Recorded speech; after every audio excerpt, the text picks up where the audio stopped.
Baik, Assalamualaikum warahmatullahi wabarakatuh.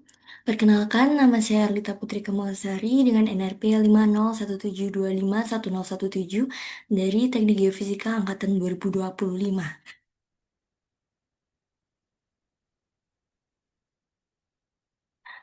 Di sini saya akan menjelaskan mengenai prinsip dan konsep dari skala kekerasan Mohs serta penerapannya di lapangan.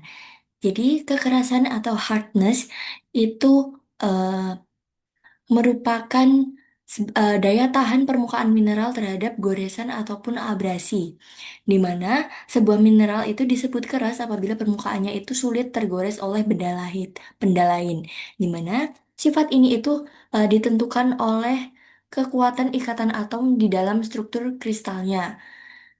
Mineral dengan ikatan atom yang kuat seperti halnya intan atau berlian itu akan sangat resisten terhadap goresan. Sementara mineral dengan ikatan atom yang lemah itu akan mudah sekali tergores seperti talk.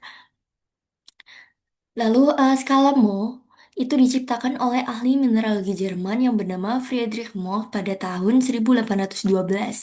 Nah, yang perlu diketahui skala ini itu bersifat ordinal, di mana hanya menunjukkan urutan tingkat kekerasannya, bukan nilai kuantitatif yang terukur secara absolut. Nah, pada dasarnya sebuah mineral itu dapat menggores mineral lain yang memiliki kekerasan yang sama ataupun lebih rendah. Sementara ini sendiri akan tergores oleh mineral yang kekerasannya itu lebih tinggi. Skalamu sendiri itu terdiri dari 10 mineral acuan yang diurutkan dari yang paling lunak sampai dengan yang paling keras.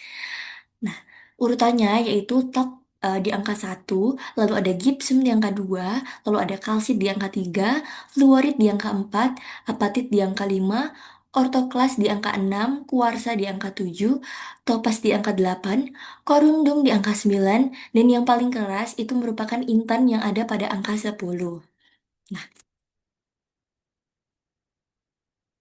Lalu pada metode pengujiannya, yaitu dengan cara spesimen yang tidak dikenal itu nantinya akan diletakkan di atas meja dan ditahan kuat dengan satu tangan. Lalu mineral referensi itu akan digoreskan pada permukaannya. Apabila muncul bekas goresan permanen ataupun bubuk mineral yang tertinggal, hal tersebut berarti mineral referensi tersebut lebih keras. Lalu sebaliknya, apabila tidak ada bekas sama sekali, berarti spesimen yang diuji tersebut lebih keras. Proses tersebut akan diulang dengan mineral referensi yang berbeda-beda sampai ditemukan kisaran kekerasannya yang tepat. Lalu di sini terdapat studi kasus. Yang pertama mengenai sisi eksponensial dari skala relatif versus dengan absolut. Hal ini itu sering sekali disalahpahami. Secara angka, selisih dari korundum di angka 9 ke intan di angka 10 itu hanya satu poin. Tetapi secara kekerasan absolut atau kuantitatifnya, lompatan tersebut itu jauh lebih banyak. Di mana perbedaan kekerasan Vickers antara korundum dan intan ternyata sangat besar. Padahal di skala Mohs sendiri jaraknya hanya 1 unit. Beberapa sumber itu menyebutkan bahwa intan itu kira-kira 1.500 kali lebih keras dibandingkan dengan tak. Sehingga selisih antara angka 9 dan 10 itu jauh lebih besar dibandingkan selisih antara angka 2 dan 3. Jadi, selisih kekerasan dari 9 ke 10 itu jauh lebih besar dibandingkan selisih dari angka 1 sampai 9 sekalipun. Nah, hal tersebut itu membuktikan bahwa skalamu ini non-linear yaitu bukan skala interval yang berjarak sama. Lalu yang kedua, di mana hal tersebut menjadi alat bantu lapangan atau common field tools. Nah,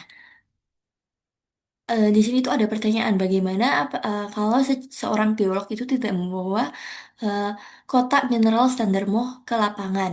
Nah, jadi apabila mereka tidak membawanya, mereka itu bisa mengestimasi kekerasannya itu menggunakan benda-benda sehari-hari yang sudah diketahui nilai kekerasannya sebagai pembanding. Misalnya, kuku jari manusia sendiri itu memiliki kekerasan sekitar 2,5, sedangkan uang logam tembaga itu sekitar 3,5. Nah, pisau atau lempengan kaca itu sekitar 5,5 dan mata bor besi itu sekitar 8,5. Nah, dengan benda-benda yang ada di sekitar ini, para geolog di lapangan itu dapat langsung melakukan uji gores sederhana. Misalnya apabila spesimen tersebut bisa tergores oleh kuku, berarti kekerasannya itu di bawah 2,5. Apabila spesimen tersebut dapat tergores oleh pisau lipat tetapi tidak tergores oleh kuku, berarti kekerasannya ada di kisaran 2,5 sampai 5,5 dan seterusnya. Jadi, eh, dari penjelasan tadi dapat disimpulkan bahwa skala Mohs ini dapat digunakan untuk mengidentifikasi mineral di lapangan karena sederhana dan tidak membutuhkan alat yang canggih, walaupun sifatnya itu hanya ordinal dan tidak mencerminkan perbedaan kekerasan secara proporsional. Sebenarnya sekian saja penjelasan dari saya. Apabila ada kurang dan lebihnya, saya mohon maaf yang sebesar-besarnya. Terima kasih sudah menonton. Wassalamualaikum warahmatullahi wabarakatuh.